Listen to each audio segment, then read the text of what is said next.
Very good morning, children. Just we are studying about the introduction to accounting. Now, you have studied about the meaning, objective, functions, accounting cycles, and bookkeeping, accounting, accountancy, and types of accounting.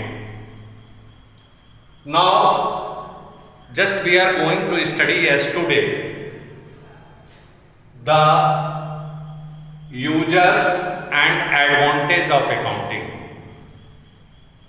Who are the users of the accounting? Users, those who take interest in the enterprise or organization, they are called users of the accounting. Just they want to know the exact information regarding the business entity so that they could invest their money. Now, users are two types. I will explain in Hindi also. Just first you have to open your book before you going through the chapter. This one is the chapter first. Because of this one is the basic things. After studying about such functions, you can be enabled to deserve the next chapter.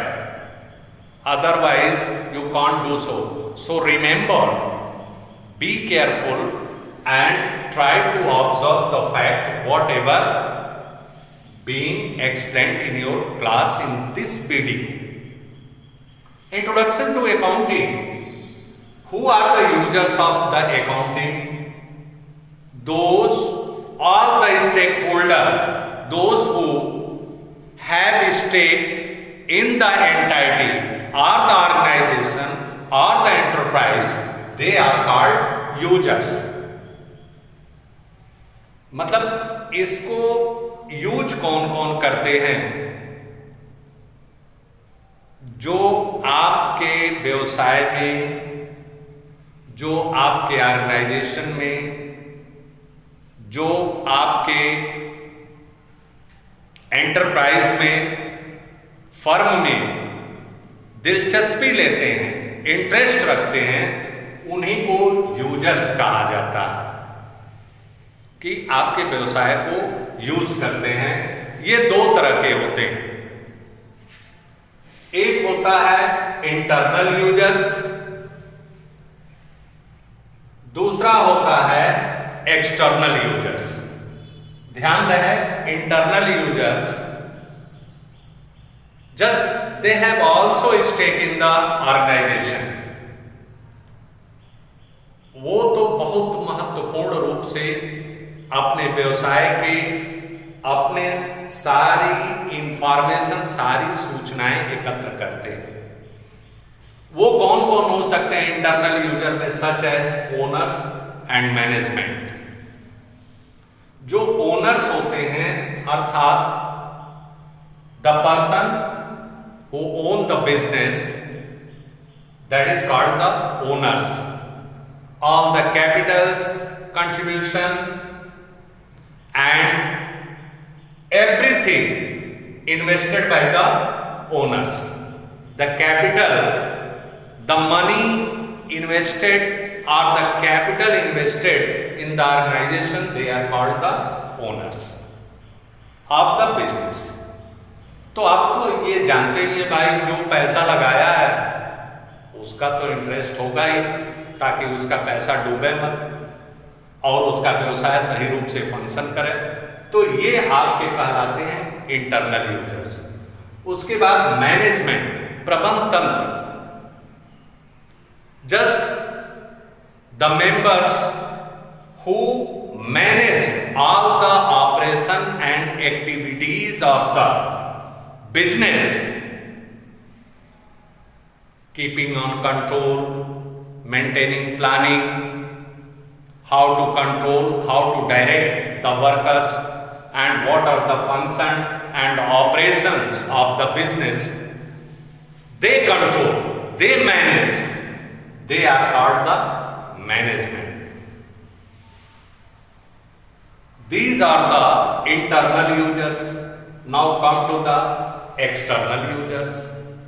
Who may be the external users? Just those who have the indirect state.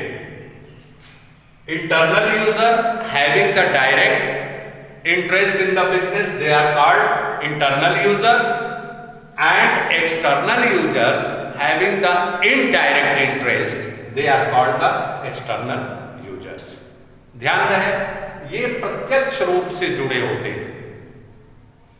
जो internal users होते हैं व्यवसाय के, ये प्रत्यक्ष रूप से जुड़े होते हैं, और जो एक्सटर्नल होते हैं वो अप्रत्यक्ष रूप से जुड़े होते हैं। इसमें कौन कौन हो सकते हैं? Now in easy way, investors, investor,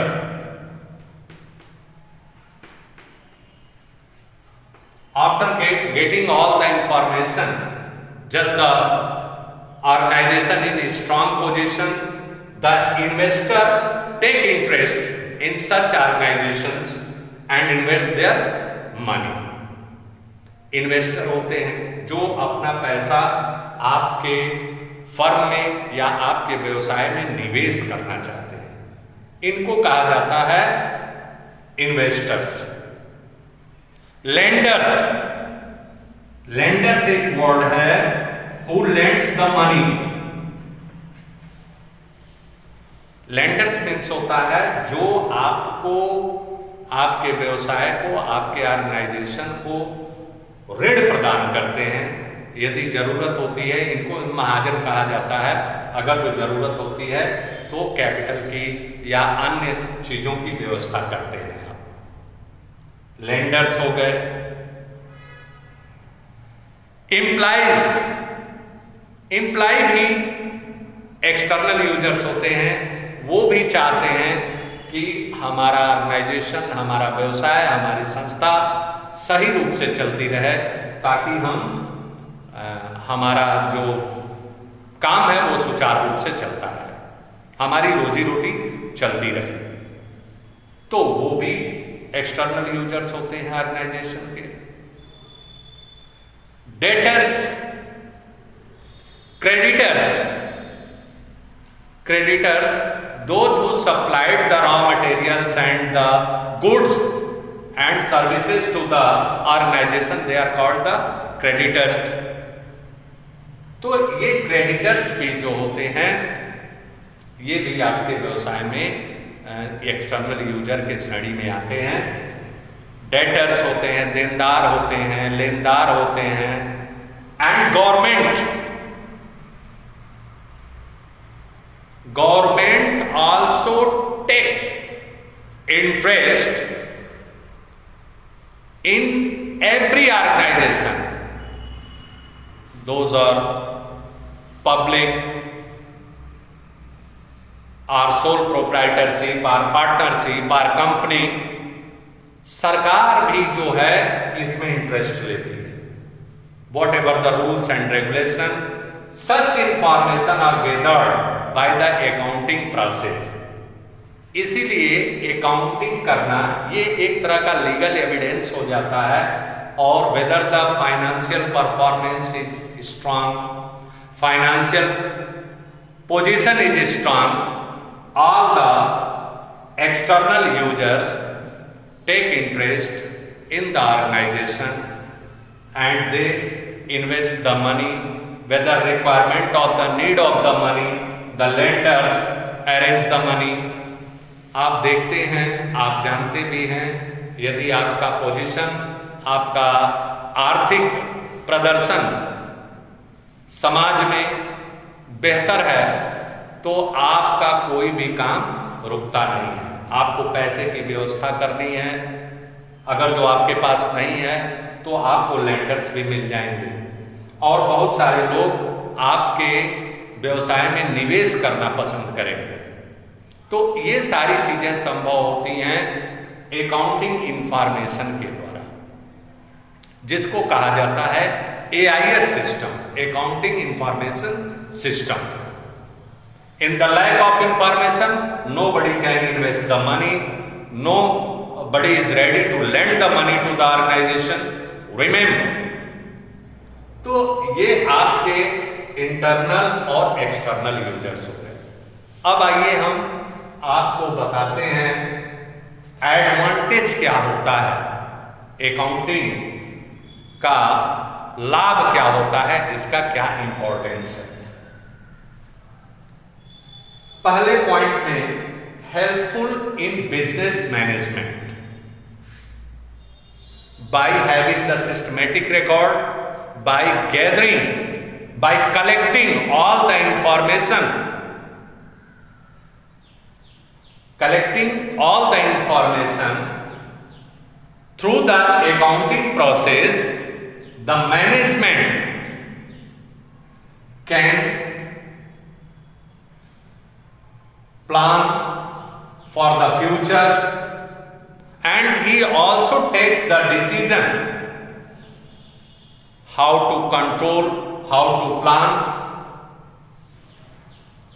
आप देखते हैं कि यदि सारी सूचनाएं अपने व्यवसाय के विषय में इस अकाउंटिंग प्रोसेस के थ्रू ही मैनेजमेंट को सारी सूचनाएं मिलती हैं, जो ऑपरेशन और एक्टिविटीज व्यवसाय के हैं उनके ऊपर उनकी भविष्य की योजना बनाना, उसके विषय में निर्णय लेना, उस पर नियंत्रण रखना, कहाँ कर्मचारियों की कितनी आवश्यकता है, कहाँ एक्सपेंसेस ज्यादा हो रहे हैं, किस तरह से व्यवसाय को इफिशिएंट और स्मूथ सुचारू रूप से चलाया जाए, ये सारी सूचनाएं अकाउंटिंग के थ्रू ही प्राप्त होती हैं और मैनेजमेंट उस पर निर्णय लेता है। दूसरा जो लाभ है इसका, देखें ध्यान से, systematic records, all the transactions, जो भी लेन देन होते हैं, all the transactions made during the assessment year और assessment period, everything is recorded in a systematic manner, in a proper order, in order to know the exact position of the business। accounting helps to the management, to the owners।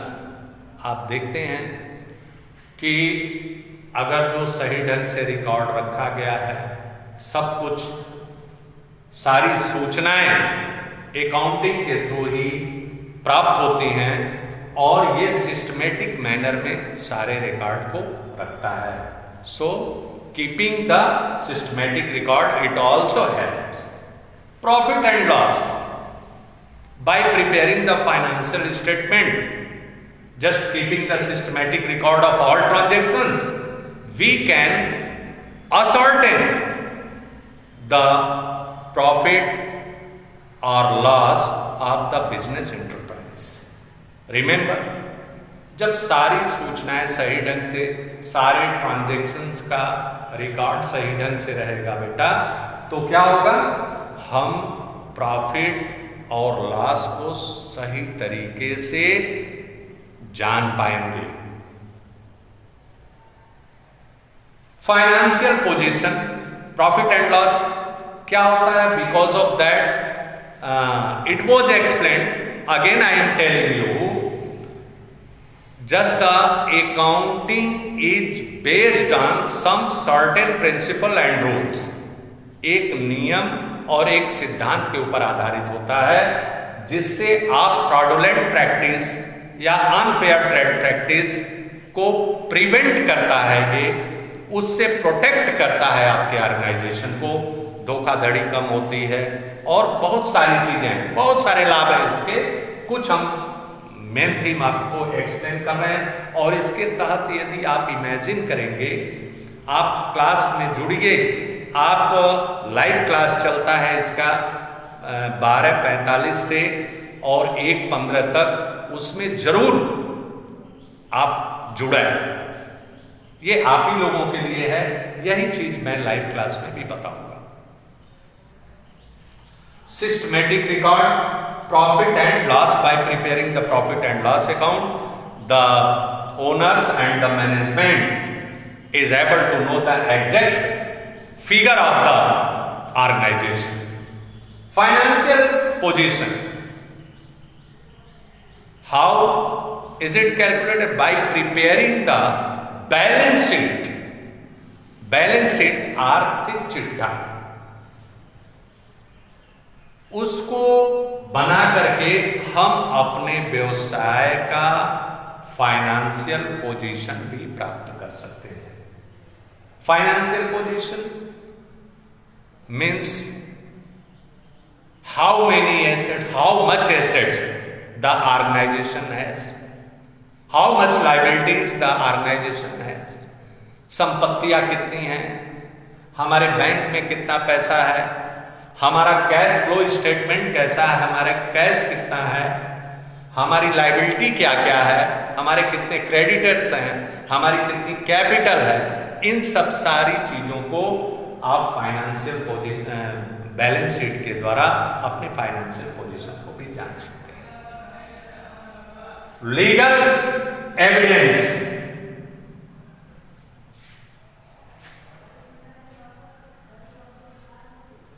In the matter of dispute, ये जो भी accounting information के through जो हमारा accounting system है वह कानूनी तौर पर वैध होता है।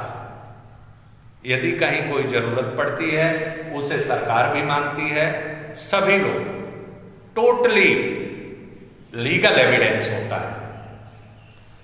सबसे महत्वपूर्ण चीज जो होता है वो बेटा होता है comparative study of the organisation. By having the accounting information, by having the financial position, by having the systematic record of the transactions, we can compare the business